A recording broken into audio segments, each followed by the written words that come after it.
Fox 61 breaking news now. Now at 7, we're following breaking news out of New Haven, where police are investigating 2 separate deadly stabbings that happened just blocks from each other. Thank you so much for streaming the news at 7. I'm Annette Montgomery. Fox 61's Alicia Hercules is live in New Haven and joins us live with more on that stabbing that occurred on Elm and Temple Street. Alicia, what are police telling you?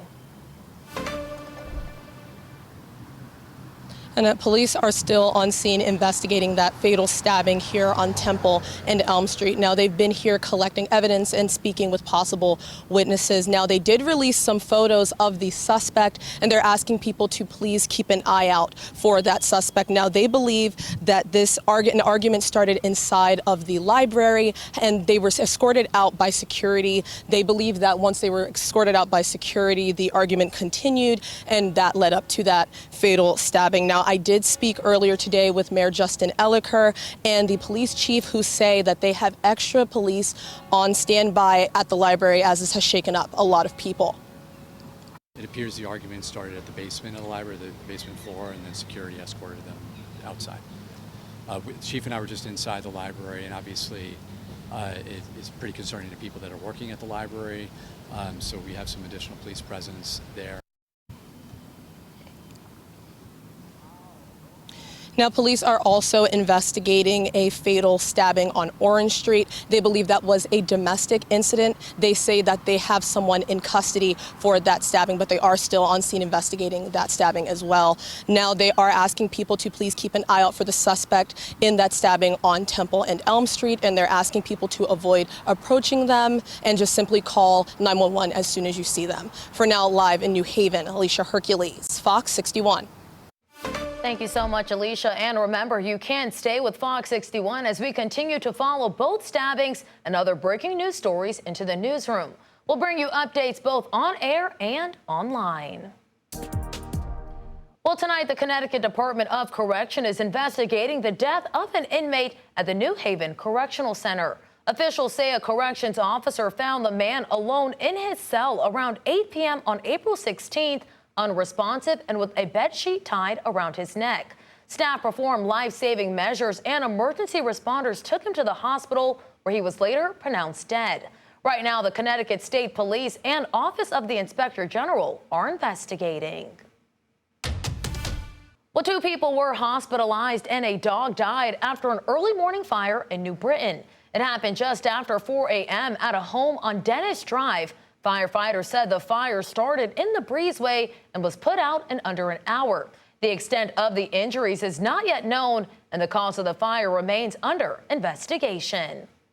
And right now, over in New Haven, police there need your help finding this person they say broke into a bicycle shop. The New Haven Police Department said this man broke a window at College Street Cycles just before 3 a.m. Thursday. They say he stole several bicycles worth a total of $8,000. If you recognize this suspect or have any information that can help with the investigation, please contact New Haven Police.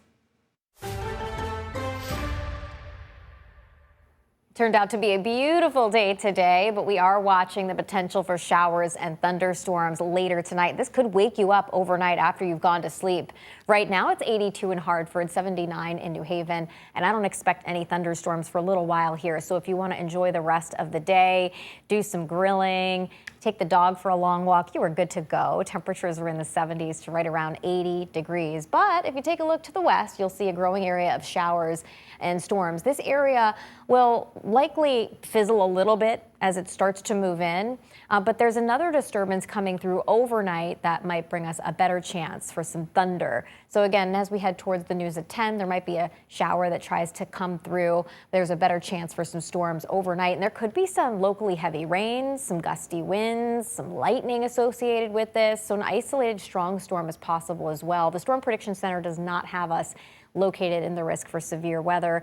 But again, I can't rule out a couple feisty thunderstorms. This will wind down around 6, 7 a.m. So early morning commute could be affected. And then the rest of the day looks like a beauty. We'll talk about how long this sticks around coming up, Annette. Thank you, Rachel. Well, if you win tonight's Powerball jackpot, you could take home more than $1 billion. But you'll also be looking at a hefty tax bill. Fox 61 Skylar Music breaks down just how much of those winnings you'd actually get to keep. This Powerball jackpot is the 8th largest prize in the game's history. In Connecticut and the federal government, lottery winnings are considered income, so jackpots are hit by state and federal income taxes. I figure that. That's the government. Let's break this down. Of your $1 billion plus prize, Connecticut taxes almost 7% of it, and the federal government taxes 24%. If you ask for the money in a lump sum, you get $242.6 million. If you want it divided into checks over 30 years, you get $561.4 million. Rosa Maria Elias and her chicken Coco tell us that's plenty. What we're doing? We fly, right? We fly! Local financial advisor Maggie Jandro says that amount of money puts you in the top tax bracket. So how much would you pay in federal taxes when April rolls around? If they're only withholding 24% and really what you're probably going to owe is 37%, you're going to be short by about 13 percentage points. So you have to plan if you win that you're going to owe some more taxes. Jandro also tells us you can't lower your tax bill right away, but many things will help in the long run. Estate planning and thinking about various trusts, whether it's thinking about how you're investing that money and making sure you're tax efficient, gifting and charitable giving, all of that can have a tax impact. Speaking of gifting and giving, Anita Rivera of Hartford says she'd love to win the jackpot to donate to charity and help fund her grandkids' education. Whoever gets it, look me up. I want part of it too. The drawing time is at 10:59 tonight, so good luck to everyone who bought a ticket. In West Hartford, Skylar Music, Fox 61. Connecticut's tax-free week starts in just a few days, right around the time many families are doing their back-to-school shopping. State leaders marked the start of the 27th annual event today alongside a local family that talked about the cost of getting ready for the school year. Fox 61's Jamel Johnson explains what's changing this year and how much shoppers could actually save. If you're a parent, you may know how expensive back-to-school shopping can be. That's why this year, during Connecticut's tax-free week, there are 2 new ways to help families save even more money. Clothing, items up to $300, and non-electronic school supplies are all exempt. A move Lieutenant Governor Susan Bysiewicz says will help save families millions of dollars combined. That's going to mean savings on things like pencils, notebook paper, notebooks, folders, lunch boxes, and so much more. These tax-free incentives will be in effect from August 16th through the 22nd during tax-free week. But the exemption for non-electronic school supplies is permanent, giving families like Yesenia Fuentes and her 2 children more flexibility during the school year. Connecticut sales tax-free week is meaningful for families like mine because it comes at a time when we really need it the most. It is to prepare for one of the most expensive transitions of the year, which is the new start of the school year. In past years, the state only exempted clothing and footwear priced under $100. Now with these changes, Commissioner Mark Boughton says savings for the Fuentes family and others across the state are expected to grow significantly compared to years past. We're providing an opportunity for people not to have to pay taxes on school supplies because they're working on their education. There's our opportunity, and we're making it more affordable to the tune of about $6 million just on that one program to begin with. These changes come 27 years after the first tax-free week. Governor Ned Lamont shared some of the economic factors that went into this decision. When it comes to school supplies, people get fooled a little bit. They say, oh my gosh, it's a 3.5% consumer price, and it's not that much. No, actually, consumer school supplies went up a lot more than that. A lot of that stuff is subject to tariffs, and they pass that cost right along to you. That was incredibly expensive. And it's cost you an extra buck a gallon just to drive to the store to get the things you need.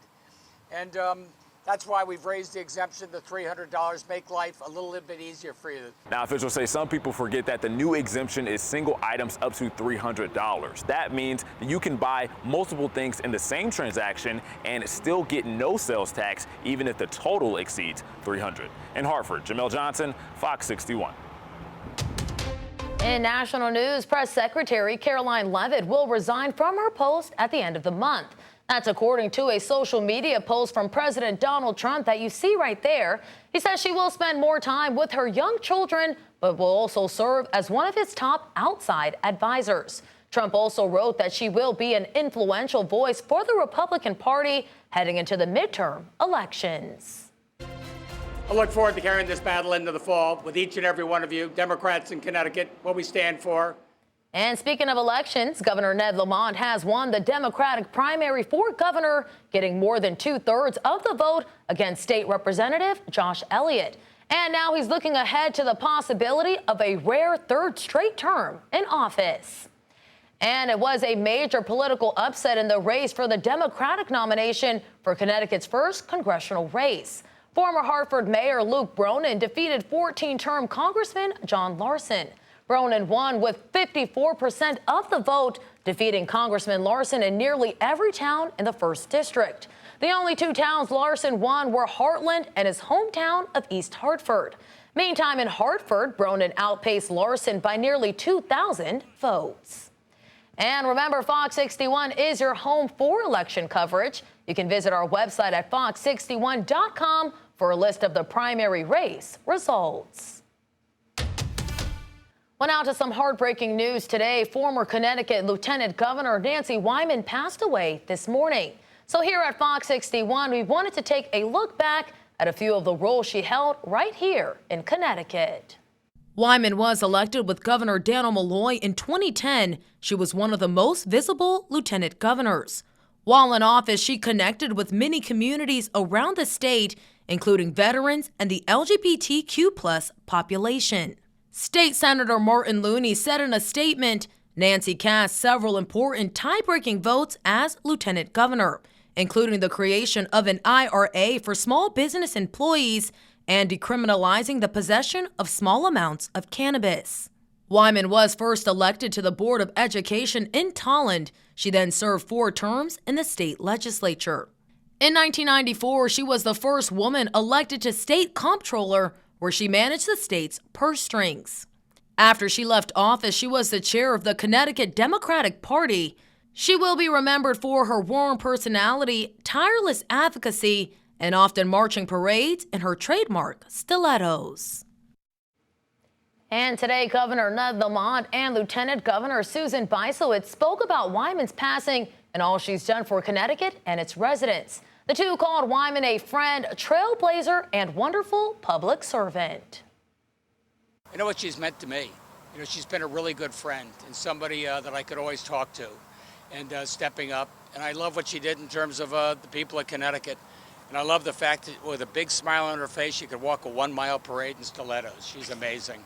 But because she was in constitutional office at a time when many women were not, she was a role model and a mentor to me, to other women in our state legislature, and to many, many people at the local level.